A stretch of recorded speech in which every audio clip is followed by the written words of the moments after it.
Hello YouTube, and a special nod to any tailor techs out there. I'd like to show you today how you can calculate the correct shim to replace the heel shim with when you wish to correct the action on a Taylor guitar. Taylor guitars come from the factory with a saddle height that's correct for tone. It's optimized for tone and string break angle, and while on most guitars we change the action by raising or lowering the bridge saddle, on Taylor guitars we do it by tilting the neck. The only time we ever have to adjust the saddle is to change the height of one side and keep the other side the same. We may have it perfect on one side and want to lower the other side, like the high E side, and I need to come down a little further.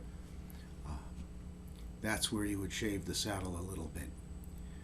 That's the tilt control, but the overall action adjustment is by tilting the neck. Because tilting the neck does the same thing to the geometry of the strings and the frets as raising or lowering the bridge saddle. Now we all know that when we want to lower the action by, say, 2/64 at the 12th fret, we're going to take the saddle down twice that amount, because the saddle's approximately twice the distance from the nut. And in this example we have a lever where the nut is the fulcrum or the pivot point, and the 12th fret is the halfway point, and the saddle is twice the distance from the 12th fret to the nut. So whatever we do here, half of that happens here, or whatever we want to do here, we have to do twice as much here. Now, we're interested in changing the plane of the fretboard, which does the same thing as changing the saddle height. So we can put a 2-foot ruler, and notice I have a notch, a little chunk taken out of the end of the ruler, because a lot of times when you're assessing an incorrect neck angle, it's aiming below the height of the bridge. So I need to measure not the absolute plane of the fretboard, but I want to measure how much we change it. We can figure out how much we need to change it, and then we can change it by that precise amount. So if we want to lower this action, let's say I got this guitar in and the owner's complaining the action's too high, and I measure it and I find it's 8/64, and we discuss it and we say we're going to go for 6/64 by 4/64. Well, let's say it's 2/64 too high, it's 8 on the low E side, and let's say it's almost 7/64 on the high E side, so it's more than 2/64 too high. Say it's 2.5/64 too high on the high E side.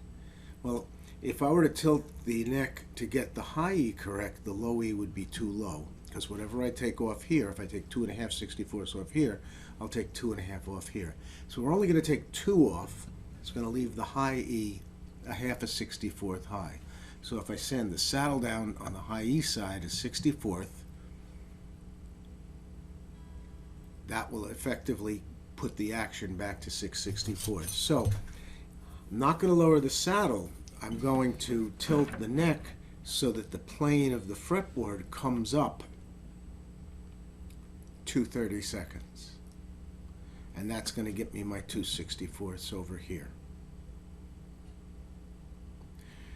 But we don't have a 1-to-2 relationship anymore where we can do halves and double things. The lever fulcrum is now here at the body joint. We're going to be manipulating the distance at the bottom of the heel using the heel shim, and by tilting the heel in, the plane of the fretboard will go up or down when it's projected out to the bridge. So if we can get that to go up to 30 seconds, we're good. That's what we want to do. We have to figure out how much the bottom of the heel has to move to get this to move that amount. So there's a few steps to this. The first step is to loosen the strings.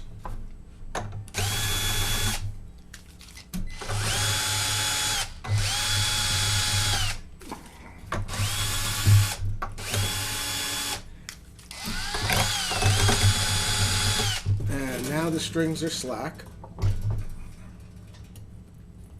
And I should tell you, I had the truss rod adjusted perfectly. You can't measure the action until you have your truss rod adjusted.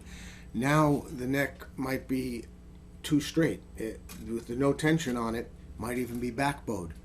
So we want to make sure that we're not rocking our ruler.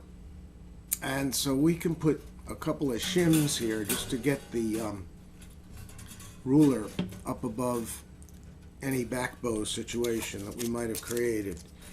So we just tape a couple of feeler gauges. I got an 018 and an 010, but that's just random. Just has to be enough to get the ruler over any back bow that may show up as a hump in the middle of the neck, because we want the ruler to be stable when we plan how much to move it. And we're only doing this to check it. We already know how much we want to move it, but we want to see where it is slack, and it happens to be lying down in the workbench. That's fine, because we're going to only be comparing measurements, and as long as we take them the same way, they're valid measurements. So we're going to check the measurement here, and we measure to the top of the ruler, because I cut a notch out of the bottom of the ruler. So we measure to the top of the ruler, and we see where it is, and we know that we want that ruler to come up to 30 seconds. So you take your measurement. I suggest using 64ths, and I suggest looking at it closely so you can see if it's a half, a 64th. Anyway, take a close look at your measurement there. And now we don't know if the bolts were tightened properly or not. If the bolts weren't tightened properly, tightening the bolts could change the neck angle. But this is how it was when the guitar came in with the action too high. So now I will go ahead and take my wrenches and loosen the bolts and retighten them the way I was taught to do it at Taylor. And whatever system you use for tightening the bolts, make sure it's consistent, that you always do it the same way, because then you'll always get the same result. And once I've retightened the bolts, now I check to see, because that may have brought me closer or taken me further from my goal of 230 seconds higher. In this case, having already done this, I can tell you that it stayed exactly the same. But on an older guitar, loosening and tightening the bolts can change it. Sometimes you may find that one or two of the bolts are already kind of loose. And once we know from the original first time we slacked the strings what the measurement was of the height of the top of this ruler, we still want to go to 230 seconds higher than that. So wherever the ruler is now, compared to where we want to go, that's how much we have to change it. In this case, it stayed 230 seconds. So now we need to take the neck off. I'm going to skip that part. This isn't a kind of a how-to video for beginners. This is more of a how to do it better for people who already know what they're doing. So I'll see you with the neck off. That was fast. The neck is off, and I'm going to show you what you have to measure. This is the heel shim, and the heel shim doesn't change up at the pivot point, but this dimension changes. The thickness or the width of the shim at the bottom of the heel changes. So this becomes one leg of the lever, and the other leg is from the body joint to the bridge saddle. So in order to figure out how much to change this, we need to know how much more it's going to change at the end of the long leg of the lever, because this to this is going to act like a lever. Could do the same thing if it was straight, but it happens to be bent, doesn't matter. Still, fulcrum, one end of the lever, the other end of the lever. So here's the way we measure it. First we measure this dimension, whatever it is on your guitar. Some of these are shorter for some of the thinner bodied guitars. It's not always the same. So we have 3177. So I like to write these numbers down because my mental notes fall off the bulletin board most of the time. So 3.177. And now we need to know how far from the pivot to the bridge saddle. Now obviously it's going to be a little further over here, a little less over here. We're not going to concern ourselves with minutia like that. We're just going to take another caliper and we're going to measure from the pivot point out to the bridge saddle. Be sure the heel shim is in place when you take this measurement. 11 and a quarter, 11.250. So we're going to write down 11.250.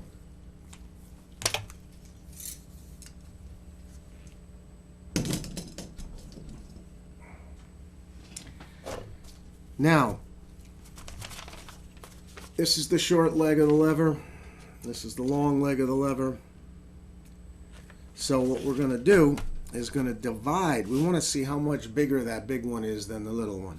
So we're going to divide the little one into the big one. And we're going to use a calculator. There's no need to do any fancy math. And we divide 11.250, the big number, we divide it by the little number, 3.177, and we get 3.541. By measuring in thousandths, we're measuring much finer than we have to measure. So if it's, you can round it off to the nearest thousand, and you're going to definitely be in the ballpark, like well within the ballpark. So we have the answer to the relationship between this and this is 3.541 times more. So whatever we want to change the action here, we want to divide that by that factor, 3.541. So it's going to be a little less than a third of whatever we want to do here, we have to do here. Because it's 3.5. It's divided by 3.5. If it was divided by 3, it would be 1/3, but it's not. So we want to go 2/32. Well, 2/32 is a fraction, 2 over 32. So we divide 2 by 32. That gives you the decimal equivalent of 2/32. Now, you could use a decimal equivalent table, or you could just use your calculator, and you could go 2 divided by 32, and that gives us, if you round it off, it's 63 thousandths of an inch. That's how much we want to change the action. We want to change it 63 thousandths. So how much do we want to change the shim? We want to change it 3.541th of that. Kind of an awkward thing to say, but we divide 63 by that factor of 3.541. So we have 63 divided by 3.541, and I get 17.79, which translates to 18 thousandths. We want to change the bottom of this shim by 18 thousandths. So all we need to do now is measure this shim. This happens to be a number 14 shim, so whatever. We measure this shim, and this shim measures at 0.900. So if we want to go 18 thousandths less than that, we're going to be looking for a shim that shows up as a 72. For whatever reading you get, whatever your math is, whatever your shim is, you just subtract how much you want to change it and go looking for a shim like that. Whatever number shim you have, say it's, just to make the math easy, say it's a number 0 shim. If you wind up choosing a number 6 shim, you went 6 numbers up. You have to do the same thing for the neck pocket shim. You want to go 6 numbers up on the neck pocket shim. So first you find the right shim, then you see how much it differs from the shim you have, and then you find the right neck pocket shim that matches that increment of the shim numbers. And when you change this 18 thousandths, you're going to change this to 30 seconds. And magically the action's going to come down 2/64ths at the 12th fret. So now let's bolt the guitar back together again. And when I bolt the guitar back together again, I do like to check to see that the amount of change that I wanted to see measuring to the top of that 2-foot ruler is really there, and it usually is. Sometimes it's not, and you may have to change the shim, but at least you're doing that before you string it back up. So let's get the neck back on. Okay, we got the neck back on the body. I'm going to check to make sure that we got the right amount of change out over the bridge, and if this came up to 30 seconds, we know essentially it's the same thing as if this came down to 30 seconds, which means we're going to have 2/64ths of a change right here.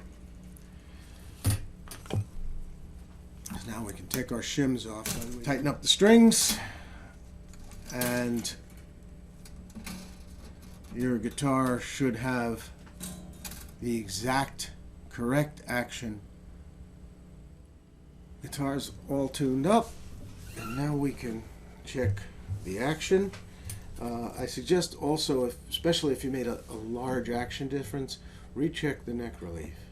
A large change in the action changes the angle that the strings pull on the neck. So a large action adjustment can effectively change the neck relief.